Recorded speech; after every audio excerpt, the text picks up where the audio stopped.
안녕하세요. 이제 비 오는 날 아침, 이제 출근하는 길은 좀 많이 번잡합니다. 많이 번잡하고 시끄럽고, 좀 소란스럽기도 하고. 근데 뭐, 그래도 그 나름의 또 운치가 있습니다.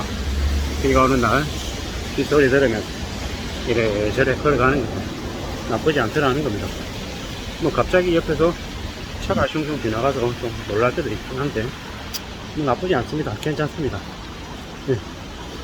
이제 앞으로 이제 우리가 살아갈 이제 경제 상황들은 꽤나 참혹하다고 얘기하는데, 뭐 19세 이하의 청년들의 20%가 이제 주택담보대출 이제 연체를 하고 있다고 하니 참 믿기 어려운 얘기죠.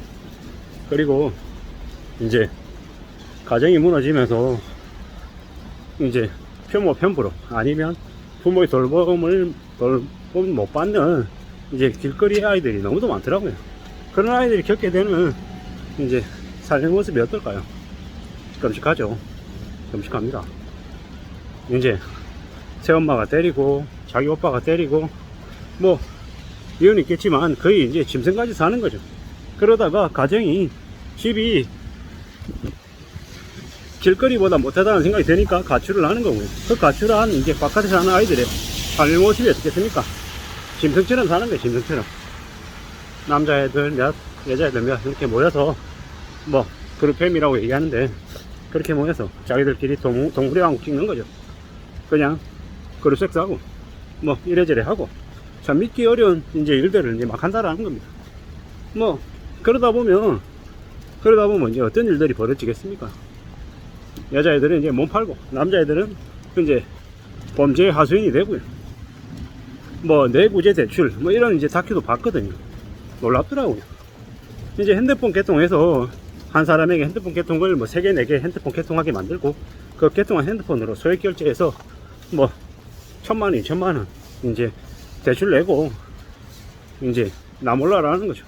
그런 내구제 대출 브로커들이 1년에 벌어들인 돈이 수억 원이랍니다.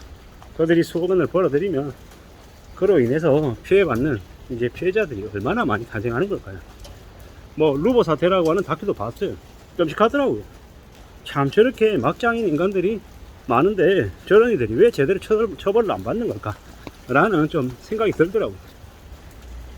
대한민국의 법이 경제 사기를 저지른 놈들, 불법으로 돈을 번 놈들의 그 불법 수익을 전수 전에 환수 조치하고, 뭐 경제사범은 1억 이상은 3년 이상의 징역, 뭐 5억 이상은 10년, 뭐 10억 이상은 30년 이상으로 되게 처벌을 강력하게 해야 된다고 생각합니다.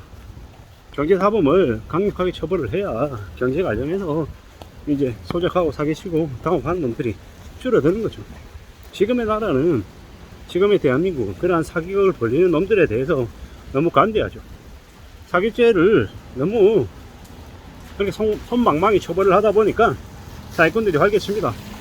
그리고 그들이 만든 지금 대한민국의 모습이 어떻습니까? 빚쟁이 나라를 만들어 놨어요. 빚쟁이 나라를. 그리고 보통 서민들이 제대로 일하지 못하는, 이제 풍지에 몰려서 허덕이는 삶을 살게 해놨죠. 근데 기득권들, 경제적 정치적 기득권들은 뭐 서민들이 빚쟁이를 전락하는 걸 좋아하죠. 그래야 자기들을 향해 시위하거나 자기들을, 내 정책, 자기들이 헤쳐먹는 것들을 관심 못 가지니까요. 일부러 이렇게 만든 거예요. 참 대한민국이라고 하는 나라가 썩었다라고 생각하는 게 뭡니까? 저 지난 5년 넘게 이제 부동산 거래 시세 조작해가지고 이제 말도 안 되는 가격에 이제 사람들에게 떠넘겼잖아요. 그러한 일들이 벌어졌었는데 뭐 그에 대한 제대로 된 처벌이 있냐고요? 거의 없습니다. 몰라서 안 하는 걸까요? 아니 알면서 안 하는 걸까요? 알면서 안 한다라고 저는 생각합니다. 건설업계 하고 그 정치, 경제, 권력을 가진 기득권들하고 다 연결이 되어 있다고 생각합니다. 뭐 이런 나라에서 우리는 살고 있기 때문에 보통 사람들, 서민들은 더 조심하며 살아야 된다라고 더더욱 생각합니다. 삶이 무섭습니다. 아니 끔찍한 일들이 계속 벌어지는데 이러한 일들 관련해 가지고 그냥 개개인의 잘못으로 그냥 넘겨버리기에는 산이 너무 크다라는 겁니다.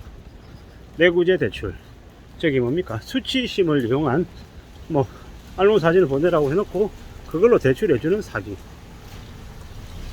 뭐 전세 사기, 주식 사기, 코인 사기, 뭐 사기가 너무 이렇게 많은데 그러한 것들이 활개치는 건 뭐다라고 생각해야 되겠습니까? 아, 대한민국이라고 하는 나라가 이제 여전히 이제 그러한 것들을 해나지 못한다.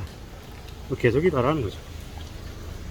꽤 충격적인 일들이 계속되고 있는데 그러한 것들 관련해 가지고 뭐 그렇게 목소리 높여서 뭐 법을 집행하고 법을 만들어야다고 얘기하는 이들이 한국에는 없는 것 같습니다.